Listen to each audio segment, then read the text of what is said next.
लक्ष्मी का अपने घर में पूरा दबदबा था। हिटलर की तरह वो सारा काम अपने पति और बेटे से करवाती।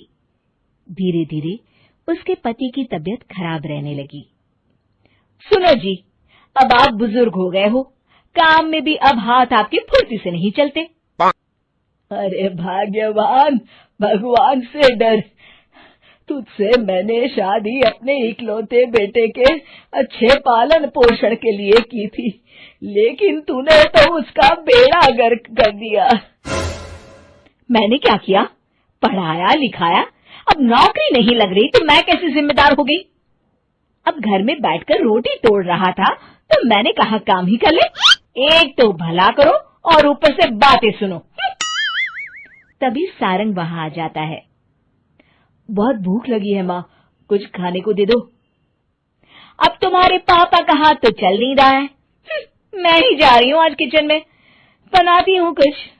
हे भगवान, कैसे होगा इतना काम मुझसे? लक्ष्मी किचन में काम कर रही होती है कि तभी अचानक उसे आइडिया आता है। अरे मैं भी ना, अरे यहाँ तो फ्री की नौकरानी ला सकती हूँ मैं, फिर मैं क्यों खाना बना रही हूँ? उस दिन लक्ष्मी सारंग की पसंद का खाना बनाती है और बैठकर उसे बड़े ही प्यार से खिलाती है। खा ले बेटा, खा ले, पेट भर के खा ले। अरे रुक, मैं तेरे लिए ना गर्मा गर्म रोटियां लाती हूँ। सारंग और उसके पिता एक दूसरे की ओर बड़े ही हैरानी से देखते हैं। बेटा सारंग, जरूर दाल में कुछ काला है, वरना ये औरत तो हमें बासी खाना भी सुकून से ना खाने दे। सुनील की बात लक्ष्मी सुन लेती है और जोर जोर से चिल्लाने लगती है। अरे हाँ, भलाई का तो जमाना ही नहीं रहा। एक तो आग में खुद को जलाकर तुम लोगों के लिए खाना बना रही हूँ और ऊपर से तुम्हें दाल काली लग रही है। अरे माँ, पिताजी का ये मतलब नहीं था, तुम बुरा मत मानो।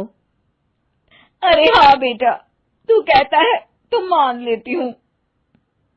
लक्ष्मी सारंग के पास बड़े ही प्यार से बैठ जाती है और फिर कहती है, बेटा मैंने ना तेरी शादी करने की सोच ली है। अब तेरे पिताजी के हाथ भी नहीं चलते, तो सोच रही हूँ तेरे लिए बीवी ले आऊं। अब पता नहीं ना मैं भी कब मर जाऊं। अब ऐसे भाग्य भी कहाँ है हमारे। क्या कहा? अरे हाँ, तुम तो चाहते ही हो कि मैं मर जाऊं, लेकिन मैं अपनी प्यारी बहू का चेहरा देखे बिना नहीं मरूंगी। हाँ माँ, शादी तो मैं कर लूं, लेकिन मैं नौकरी नहीं करता, फिर कोई क्यों देगा मुझे अपनी बेटी? अरे क्यों नहीं देगा बेटी? इतना बड़ा घर, खेल खलियान है, किस चीज की कमी है हमारे पास? जो आएगी राज करेगी, राज। हम तो ना कर पाए राज, ये बोलो कि एक और नौकर तुम्हारे पास आ जाएगा। मैं कहती हूँ चुप हो जाओ। अरे खुद के घर का खाना बनाएगी तो क्या नौकरानी हो जाएगी?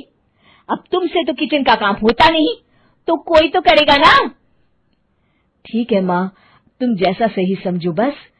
अब मेरी एक शर्त है, लड़की जो भी हो वो दिखने में कैसी भी हो या कहीं की भी हो, बस पढ़ी लिखी होनी चाहिए। अरे हाँ, ला देंगे पढ़ी लिखी बेटा, मैंने कौन सा काम करवाना है उससे। हाँ। और फिर एक दिन पास के गांव की ही रति से सारंग की शादी हो जाती है। रति दिखने में बहुत ही सुंदर थी, साथ ही साथ काफी पढ़ी लिखी थी।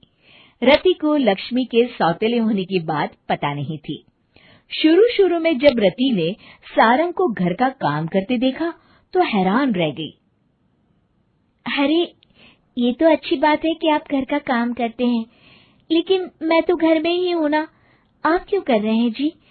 जाइए आप नौकरी के लिए अप्लाई कीजिए ना। तभी लक्ष्मी वहां आ जाती है। अरे रति बहू, करने दे उसे काम। और हाँ, मेरे घर के कुछ नियम है, कायदे हैं, यहाँ बीच में ना ही बोलो तो तुम्हारे लिए अच्छा होगा। रति को लक्ष्मी की बात कुछ अजीब सी लगती है। वो समझ नहीं पाती है कि वो ऐसा व्यवहार क्यों कर रही है, लेकिन उसे लक्ष्मी के सौतेले होने के बारे में कुछ पता नहीं चलता है। फिर एक दिन तो हद ही हो जाती है।